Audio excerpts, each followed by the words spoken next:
करण्यात आलेला आहे। त्यापैकी दोघांना अटक झालेली आहे। त्यांच्याविषयीची सुद्धा माहिती ते देत होते। आता आपण बोलूया पुढच्या बातमीकडे। 5 महिन्याच्या मुलाची बेकायदेशीर विक्री करणाऱ्या महिलेला अटक करण्यात आली आहे।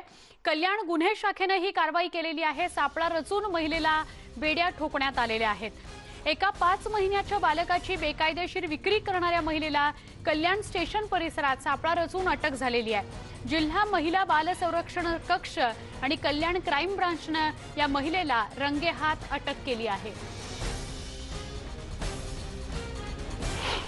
आमचे जिल्हा महिला बाल विकास अधिकारी गायकवाड साहेब यांच्या मार्गदर्शनाखाली आम्हाला काल रात्री फोन आला।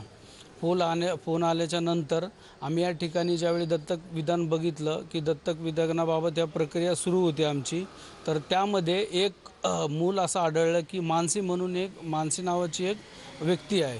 तर त्या व्यक्तीकडे एक अज्ञात बालक आलं होतं आणि अज्ञात बालक आल्याकारणाने ती आम्हाला माहिती मिळाल्यानंतर आम्ही सदरचे गुन्हे शाखा विभाग आहे पोलीस यंत्रणेचा आणि आमचा महिला व बाल विकास विभाग यांच्यामार्फत तिच्यासाठी आम्ही सापळा पूर्णपणे रचला आणि रचल्याच्या नंतर आम्ही या ठिकाणी तिला ताब्यात घेतलं। अजून काही घडामोडींकडे आपण वळूया, पण त्याआधी एक छोटासा ब्रेक। पहा फक्त न्यूज 18 लोकमत।